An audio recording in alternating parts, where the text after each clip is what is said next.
हार्दिक स्वागत है आप सभी का आपके अपने ईज ऑफ लर्न चैनल पे। I think we should start our session with a motivational quote, don't you think? Okay, so the words which may inspire you and me are only by doing things you will know what you can do. Okay, so कभी कभार ऐसा होता है ना, हम सबकी life में हुआ होगा ऐसा कि हम अपनी लाइफ में कुछ करना चाहते हैं, कुछ पाना चाहते हैं, लेकिन हम उसके लिए कुछ करते ही नहीं है, ये सोच के कि यार ये तो पता नहीं क्या ही रॉकेट साइंस है, हमसे ना हो पाएगा। होता है ना ऐसा। एक ही तो ज़िंदगी है यार, उसमें भी उस चाहत को बिना ट्राई कर छोड़ दोगे? नहीं, इतने तो हम फट्टू नहीं हैं। हम कोशिश करेंगे। अभी मुझे ही देख लो, इतनी मेहनत से वीडियो बनाती हूँ, कोई लाइक ही नहीं करता, सब्सक्राइब भी नहीं करता। अरे यार, फीडबैक तो दे दिया करो, मतलब लाइक डिसलाइक कुछ तो कर दिया करो ताकि मुझे पता चले कि I am doing a good job और नॉट। मतलब बस ठीक है यार, ठीक है। बस यही है मतलब कहने का कि यार जो करना है इसी लाइफ में करना है, अपने पेरेंट्स के लिए करना है, खुद के लिए करना है और अपने फ्यूचर के लिए करना है। कोई दूसरा नहीं करके देगा। पेरेंट्स ने हमारे लिए जितना आज तक करना था उन लोगों के लिए कर लिया और वो हमेशा सपोर्ट करते हैं। अब हमारी बारी नहीं है कुछ करने की, है ना? और कोई दूसरा नहीं करके देगा, तुम्हारी फैमिली के अलावा तुम्हें कोई सपोर्ट नहीं करने वाला, कोई नहीं होता। ठीक है। और हम हर वो चीज़ करनी है जो हमने सोची है एक बार कि हमें यार ये चीज़ पानी है अपनी लाइफ में, हमें ये बनना है। सबके अपने अपने ड्रीम्स होते हैं, सबके ड्रीम्स होते हैं। एक बार उसके लिए करके तो देखो, आउटपुट पक्का आएगा। I am sure about this. Okay, okay, leave. It's all about motivation.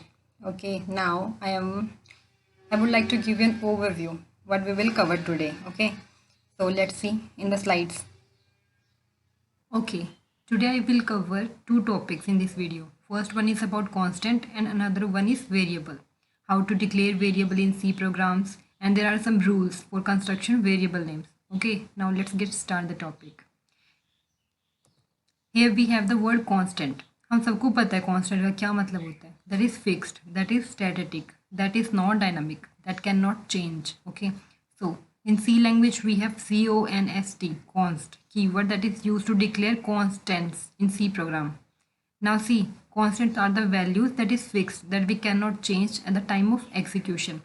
जिनको एक बार लिख दिया ना तो लिख दिया, उसके बाद में हम लोग उसको पूरे प्रोग्राम में नहीं चेंज कर सकते।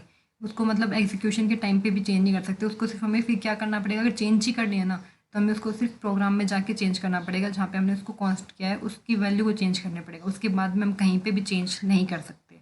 ठीक है, जैसे हमने कल पढ़ा था ना, हैश डिफाइन पाई की वैल्यू हमने 3.14 दे दी थी। वो क्या था, उसे भी तो कांस्टेंट किया गया है। जो पाई की वैल्यू 3.14 है वो भी तो कहीं चेंज नहीं हुई थी, नहीं हो सकती वो भी चेंज। तो दोनों ही सेम है, both are same, both are used to make a value constant. Okay, now let's talk about the types of constant. Actually there are two types of constant. First one is numeric constant and another one is character constant. Now numeric constants are further divided into two types. Numbers को store करता है, जैसे कि मतलब the types numeric constants के वो होते हैं integer and the floating constant. अब इंटीजर सबको पता है, ज़ीरो से लेके इन्फिनिटी तक हमारे पास से जितने भी नंबर्स होते हैं सारे के सारे इंटीजर्स में आते हैं। अब हर जगह एक कैपेसिटी होती है स्टोर करने की डेटा को। ठीक है, यहाँ भी इंटीजर स्टोर करने की कैपेसिटी होती है। हमारे इंटीजर्स को हमने 3 पार्ट्स में डिवाइड किया गया है। एक तो डेसिमल, एक होता है ऑक्टल, एक होता है हेक्साडेसिमल। ओके, डेसिमल के अंदर मैक्सिमम वैल्यू कितनी हो सकती है 10, जो मतलब बेस वैल्यू बोल सकते हैं हम इसको 10। और वैल्यू कहाँ से कहाँ तक होगी 0 to 9। ऐसे अगर ऑक्टल की बात करें तो इसके अंदर होगी 0 to 7 और इसकी जो बेस वैल्यू होगी वो होगी 8। ऐसे ही हेक्साडेसिमल की बात करें तो 0 to 15 होगी इसकी वैल्यू, लेकिन जो बेस वैल्यू होगी वो होगी 16। हेक्साडेसिमल में सबको पता है 0 to 9 तक लिखा जाता है, उसके बाद में 10 जो होता है उसको ए लिखा जाएगा, 11 को बी लिखा जाएगा, ऐसे एफ तक लिखा जाता है, 15 को एफ लिखा जाएगा। ठीक है, अगर हम लोग बात करें मतलब कि इसके एग्जाम्पल्स की, ठीक है, तो जैसे कि these are the values that I have written here. Okay, plus 1 2 3. Okay, we can write it, it is a valid constant, but it will not give an error. We can also fix the value that contain minus 254 like यहाँ पे हम लोग plus भी लिख सकते हैं, यहाँ पे हम लोग सॉरी स्टार नहीं आएगा, यहाँ पे प्लस आ सकता है, यहाँ पे प्लस 1 2 3 आ सकता है, माइनस 1 2 3 आ सकता है, कोई भी नंबर आ सकता है जहाँ पे प्लस माइनस हम लोग ले सकता है। ये माइनस को इंडिकेट कर रहा है, ये पॉजिटिव वैल्यू को इंडिकेट कर रहा है। ठीक है, these are the valid constant. Okay, but हम लोग यहाँ पे कोई भी स्पेशल करेक्टर का यूज़ नहीं कर सकते। ठीक है, यहाँ पे अगर डॉलर लग गया ना तो यहाँ पे मतलब एरर आएगी, यहाँ पे हमारा ये वैलिड नहीं है। अगर यहाँ पे कोमा भी लग रही है ना तो भी एरर आएगी, ये भी वैलिड कॉन्स्टेंट नहीं है। ठीक है, so the next constant is floating constants, जिसे रियल कांस्टेंट्स भी कहा जाता है। These are the fractional part. For example 12.15, अगर यहाँ पे देखें हम लोग, जो 12 है ना हमारा, ये होता है हमारा इंटीजरल पार्ट, और ये जो 15/6 होगा ना, ये होगा हमारा फ्रैक्शनल पार्ट। ठीक है, इसको भी हम लोग स्पेशल कैरेक्टर्स इसमें यूज़ नहीं कर सकते, कोमा वगैरह कुछ नहीं आएगा इसके अंदर, सिर्फ डेसिमल आता है। ठीक है, और प्लस आ सकता है, माइनस भी आ सकता है यहाँ पे, उसके अलावा कोई भी स्पेशल कैरेक्टर इसके अंदर नहीं आएगा। ठीक है, type of constant is character constant. We have two type of character constant. First one is single character constant and second one is string constant. Single character constant की बात करें तो इन्हें हम सिंगल क्वोट के अंदर लिखते हैं, मतलब कुछ भी अगर सिंगल क्वोट में लिखा हो मतलब सिंगल कैरेक्टर कांस्टेंट को डिक्लेयर किया गया है। ठीक है, कुछ भी मतलब हम कोई भी लेटर लिख सकते हैं, कोई भी स्पेशल कैरेक्टर लिख सकते हैं, कोई है डॉलर, कोमा, ये सारी चीज़ें हम लोग लिख सकते हैं इसके अंदर, सिंगल क्वोट के अंदर। इसका मतलब हो जाएगा कैरेक्टर को डिक्लेयर किया गया। ठीक है, ये जो वैल्यूज़ दिख रही हैं सिंगल क्वोट के अंदर, जैसे ए लिखा है मैंने लेटर को, ये लिख सकते हैं हम, ये वैलिड है। जैसे कि मैंने स्पेशल कैरेक्टर भी लिया है डॉलर, ये भी लिख सकते हैं, ये भी वैलिड है। ठीक है, और सिंगल क्वोट के अंदर हम लोग इसको नंबर भी लिख सकते हैं कोई भी। ठीक है, ये सारे के सारे हमारे वैलिड सिंगल कैरेक्टर कॉन्स्टेंट्स हैं, ये इसमें एरर नहीं मिलेगी हमें, क्योंकि ये सिंगल क्वोट्स के अंदर लिखे हुए हम लोग लिख सकते हैं, सारी चीज़ें वैलिड है। Okay, now see we all may heard about ASCII values. ठीक है, सबने सुना होगा ASCII, इन सब के बारे में सुना है सबने। So these single character constants are stored in sky form. Like if we talk about small letter a, अगर इसकी बात करें हम लोग, अगर इसकी हम लोग बात करते हैं, ठीक है, अगर मैंने इसको सिंगल क्वोट में लिखा, जैसे कि ये वाली जो वैल्यू है, ठीक है, ये वाली मैंने वैल्यू लिख दी है। अब इसकी बात करें तो इसकी जो वैल्यू होती है ना, स्काई वैल्यू, वो होती है हमारी 97। जब भी हम ऐसे लिखेंगे और हमने इसकी इंटीजर वैल्यू फाइंड आउट करनी है, अगर हम लोग उसकी बात करें, ऐसे लिखा है मैंने, ठीक है, प्रिंट एफ %d, यहाँ पे d का मतलब होता है इंटीजर वैल्यू फाइंड आउट करनी है, राइट।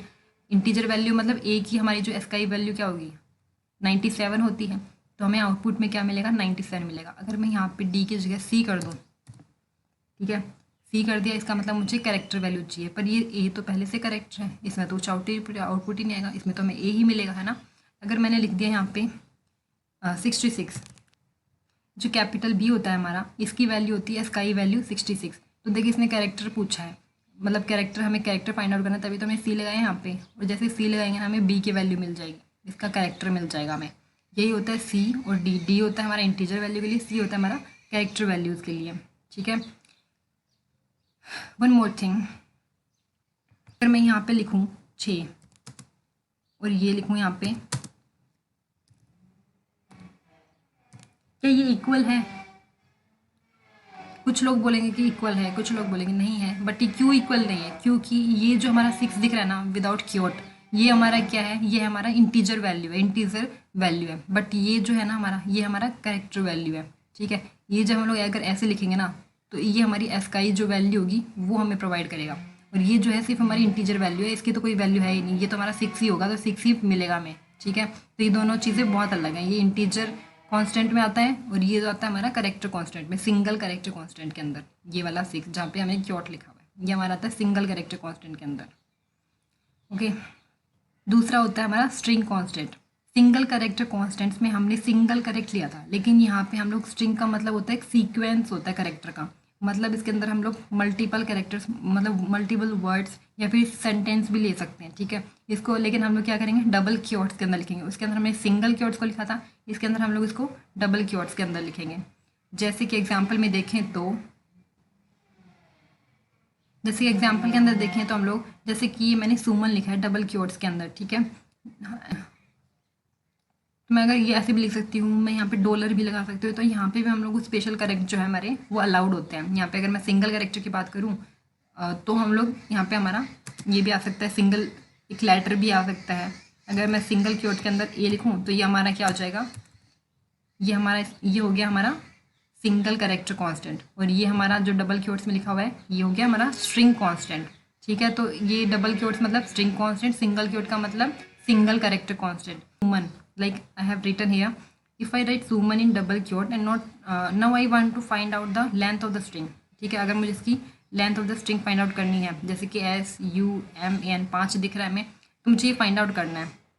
तो बहुत लोग कहेंगे कि 5 है, इसकी जो लेंथ है वो स्ट्रिंग की वो 5 है, लेकिन नहीं, why so? Because compiler store the address of first value and put a null value at the end. Here S जो है वो हमारा क्या है, वो है हमारा start value. So compiler store the address of S and put the null value after N. तो यहाँ पे इसकी तो वैल्यू स्टोर करेगा और ये जो हमारा एन के बाद में होगा हमारे जीरो वैल्यू पुट कर देगा यहाँ पे। ठीक है, अब बात करें कि कॉन्स्टेंट्स को डिक्लेयर किया जाता है कैसे, ठीक है, प्रोग्राम्स के अंदर, वो देख लेते हैं हम लोग। जैसे मैंने कल बताया था ना प्रीवियस कीवर्ड्स के अंदर, प्रीवियस वीडियो के अंदर, कि एक 32 कीवर्ड्स होते हैं हमारे सी लैंग्वेज के अंदर। तो सी 32 कीवर्ड्स के अंदर एक हमारा कीवर्ड होता है कॉन्स्ट, CONST। तो ये जो कॉन्स्ट वर्ड होता है ना, ये हमें कॉन्स्टेंट्स को डिक्लेयर करने के लिए यूज़ में लिया जाता है। एग्जाम्पल में जैसे कि अगर हम लोगों को डिक्लेयर करना है तो हम लोग कैसे करेंगे, वॉइड मेन फंक्शन लिया हमने, करली ब्रेसेस के अंदर हम लोग कैसे करेंगे, कॉन्स्ट आएगा यहाँ पे CONST, कॉन्स्ट। इसका मतलब जैसे हमने अब डिक्लेयर कर दिया int a is equals to 10। अब मैंने ये डिक्लेयर कर दिया इसकी वैल्यू। अब क्या है, ये वैल्यू पूरे प्रोग्राम के लिए फिक्स हो चुकी है। अब मैं इसको कहीं भी चेंज नहीं कर सकती। अगर मैंने यहाँ पे a की वैल्यू को मैंने 90 भी लिखा, ठीक है, तो अब ये क्या होगा, अब क्या है ना, a की वैल्यू का मुझे आउटपुट हमेशा a मिलेगा, 10 मिलेगा। ठीक है, अब मुझे अगर यहाँ पे मैंने नीचे 90 भी लिख दिया ना तो मुझे 90 नहीं मिलेगा। क्यों? क्योंकि यहाँ पे वैल्यू जो है ना हमने कॉन्स्ट यूज़ किया है, मतलब ये जो a की वैल्यू है ये हमारी 10 फिक्स हो चुकी है। अब चाहे तुम यहाँ पे कितनी बार भी लिखो ये वाली वैल्यू चेंज नहीं होगी, भले ही यहाँ पे एरर आ जाएगा, यहाँ पे इस वाली लाइन के अंदर एरर आ जाएगा, लेकिन ये वाली वैल्यू चेंज नहीं होगी। ठीक है, तो बस इतना ही था कॉन्स्टेंट्स के बारे में। So the next topic is variables in C language. So the variables are the just opposite. जैसे कि constants fixed होते हैं, these are not fixed values. Okay, we can change the value of a variable during the execution time. Like in most of the programs, almost all the programs need variables. But if we are writing a program to just print a sentence or something like that, okay, so we do not need to use a variable. Like, but if we in case if we have to write a program that which number is greatest among any three number or any four, now the task is to find out which number is largest among the three, okay, 10 20 30, then we need to assign। इसीलिए तो हम लोगों को इन तीन values को किसी variables में assign करने की ज़रूरत पड़ती है ताकि हम लोग दोबारा इनको आसानी से एक्सेस कर सकें। लाइक हम क्यों वेरिएबल्स को ले रहे हैं, क्योंकि मेमोरी में हम सबको पता है कि कोई भी चीज़ें हम लोग इनपुट देते हैं वो पहले मेमोरी में स्टोर होती है, उसके बाद में तो कुछ प्रोसेसिंग होती है, तभी तो हमें आउटपुट मिलता है ना। तो ये मेमोरी में तो स्टोर हो जाएंगे, लेकिन कहाँ पे स्टोर होंगे हमें एड्रेस का कुछ नहीं पता। तो हमें जब दोबारा एक्सेस करनी होगी इन्हें तो हम लोग किस एड्रेस से एक्सेस कर पाएंगे, नहीं कर पाएंगे। तो इसीलिए हम लोग क्या करते हैं, वेरिएबल्स को यूज़ करते हैं ताकि हमें दोबारा वेरिएबल्स को इन वैल्यू को असाइन कर देंगे। जैसे कि अगर मैं वेरिएबल्स ले रही हूँ यहाँ पे, जैसे मैंने ए को साइन कर दिया 10 वैल्यू, ठीक है, बी को साइन कर दिया मैंने 20 वैल्यू और सी को साइन कर दिया मैंने 30 वैल्यू। मुझे अगर प्रिंट भी करवाना है तो मैं सिर्फ ए लिख दूंगी, अपने आप 10 वैल्यू प्रिंट हो जाएगी। ठीक है, तो इसीलिए हम लोग इनके ताकि मेमोरी से हम लोग जल्दी से एक्सेस कर सकें, इसीलिए हम लोग वेरिएबल्स को लेते हैं। इसीलिए इनको नाम लिया, मतलब इनको हम लोग वेरिएबल्स को क्या बोलते हैं, नेम्ड मेमोरी लोकेशन भी कहते हैं हम लोग वेरिएबल्स को। लाइक ये बिल्कुल एड्रेस की तरह ही काम करते हैं, लेकिन एड्रेस नहीं बोल सकते मैंने, एड्रेस की तरह काम करते हैं। Now how to declare variables in C programs. Now we have two options, क्या तो डिक्लेरेशन करें पहले वेरिएबल्स का, फिर वेरिएबल्स को असाइन कर सकते हैं, है ना। तो मतलब वेरिएबल्स का जो असाइन करते हैं हम लोग वैल्यूज़, वेरिएबल को जो वैल्यू असाइन की है, जैसे अभी मैंने 10 असाइन की है ए वैल्यू को, तो इसको बोलते हैं हम लोग इनिशियलाइजेशन। और हम लोग प्रोग्राम्स में कैसे लिखेंगे इसको, हम लोग ऐसे लिख सकते हैं, जैसे कि मैं पहले बता देती हूँ। हम लोग क्या क्या तरीके बताए थे, दो तरीके बताए थे। एक तो ये होता है कि पहले हम लोग डिक्लेरेशन करें फिर इनिशियलाइजेशन करें, या फिर हम साथ में भी कर सकते हैं दोनों, जैसे डिक्लेरेशन प्लस इनिशियलाइजेशन, ये भी कर सकते हैं। Like here are some examples of declaration and then initialisation.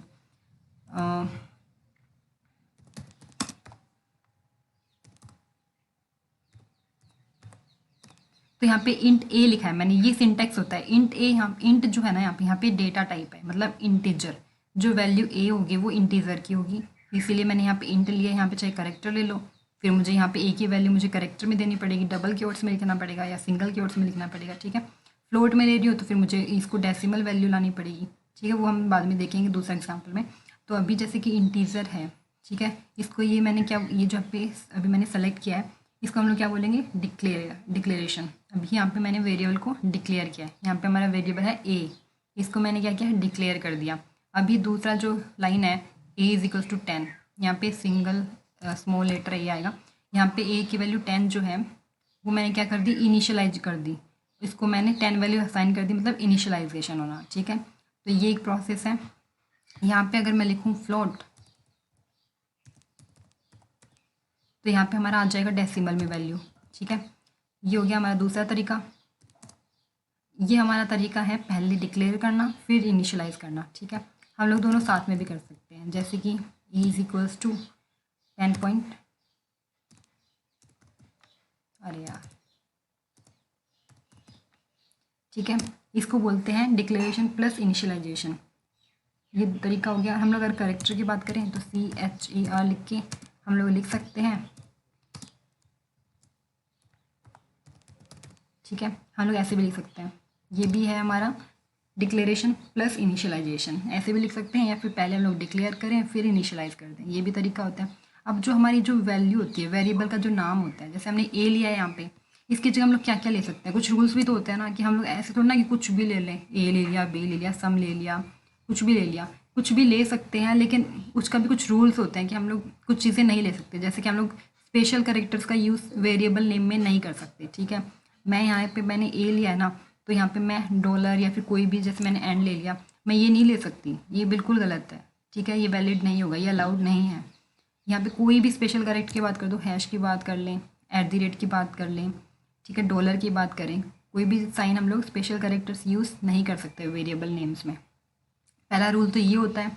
दूसरी बात जो हमें ध्यान रखने की ज़रूरत होती है वो ये, कि हम लोग जो ये वेरिएबल नेम है ना अपना, ये वेरिएबल नेम है, ये ए वेरिएबल नेम है, ये बी वेरिएबल नेम है, यहाँ पे हम लोग क्या चीज़ यूज़ नहीं कर सकते। यहाँ पे हम अपने कीवर्ड्स, जो 32 कीवर्ड्स मैंने बताए, उन 32 कीवर्ड्स को हम यहाँ पे नहीं यूज़ कर सकते। कोई भी वैल्यू को हम लोग कीवर्ड्स को असाइन कभी नहीं कर सकते, ये कभी अलाउड नहीं होता। ठीक है, ये बातें ध्यान रखने की। जैसे कि हमारा एक कीवर्ड होता है CONST, जैसे मैंने आज ही बताया, कांस्टेंट के लिए हम लोग यूज़ करते हैं ना, CONST, ये होता है, इसको हम लोग ऐसे असाइन नहीं कर सकते, यहाँ पे हमारा एरर आ जाएगा। ठीक है, ऐसे बहुत सारे कीवर्ड्स हैं, 32 कीवर्ड्स हैं जिनको हम लोग यूज़ नहीं कर सकते। एक रूल ये भी होता है कि मतलब हाँ, ये तो हो सकता है कि वैसे जैसे अगर मैंने ए की वैल्यू यहाँ पे कुछ भी, अगर यहाँ पे ए असाइन किया है, तो मैं नीचे दूसरी वैल्यू भी कैपिटल ए में भी असाइन कर सकती हूँ, क्योंकि ये तो केस सेंसिटिव है ना। ये इसको ए अलग मानेगा, इसको ए को अलग मानेगा, कैपिटल को अलग मानेगा, स्मॉल लेटर को अलग मानेगा। तो हम लोग यहाँ पे इसकी वैल्यू मैंने इसमें ये डिफाइन किया, तो मैं इंटीजर करके ऐसे डिफाइन कर सकती हूँ इसकी वैल्यू। ये बिल्कुल सही है, बिल्कुल गलत नहीं है ये। ठीक है, तो यही था आज का discussion about the constants and about the variables. That's all about today. And